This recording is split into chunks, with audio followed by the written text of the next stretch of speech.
Start. महोदय, यह भी विचार किया गया है कि जो व्यक्ति समाज में काम करता है, चाहे आविष्कार का काम करे, चाहे दूसरा कोई काम करे, उसको उस काम में तब तक सफलता नहीं मिल सकती है जब तक कि समाज का सहयोग या समाज ने जो परिश्रम किया है या कुछ आविष्कार किया है उसका उपयोग उसको प्राप्त न हो, उसको उपयोग का वह अधिकार न मिल सके। इसलिए जब भी कोई व्यक्ति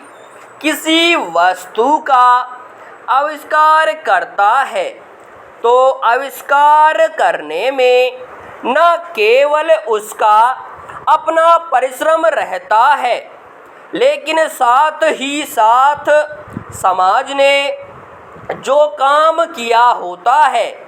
चाहे विज्ञान के क्षेत्र में या प्रौद्योगिकी के क्षेत्र में या किसी अन्य क्षेत्र में, उस सब से भी वह लाभान्वित होता है। इसलिए जब हम किसी आविष्कारक के किसी आविष्कार के अधिकार की रक्षा करना चाहते हैं तो उसके साथ साथ यह भी विचार हमारे दिमाग में आता है, जिस व्यक्ति ने समाज की सहायता से आविष्कार किया है उस समाज को भी उसका फल अधिक से अधिक मिलना चाहिए। माननीय मंत्री जी ने भी कहा है कि पेटेंट लॉ इस सिद्धांत पर आधारित होना चाहिए। मैं समझता हूँ कि पेटेंट लॉ के पीछे दो सिद्धांत निश्चित हैं। पहला सिद्धांत तो यह है कि जो व्यक्ति परिश्रम करके धन लगाकर, अपना दिमाग लगाकर के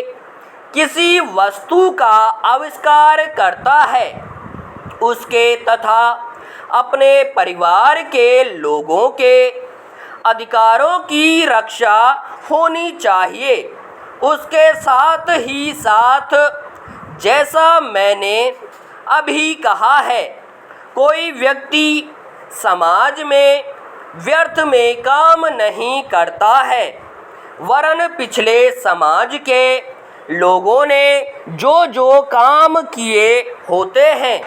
चाहे विज्ञान के क्षेत्र में या प्रौद्योगिकी के क्षेत्र में या किसी अन्य क्षेत्र में, और जिनके आधार पर वह कोई आविष्कार करता है,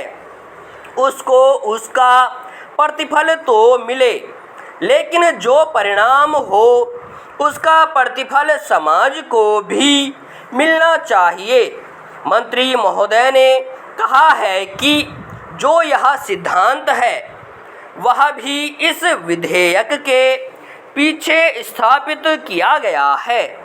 और इस बात का ध्यान रखा गया है कि जहां हम किसी व्यक्ति के आविष्कार के जो अधिकार हैं, चाहे धन के उपार्जन का अधिकार हो या प्रतिष्ठा प्राप्त करने का अधिकार हो, उसे प्रतिष्ठा का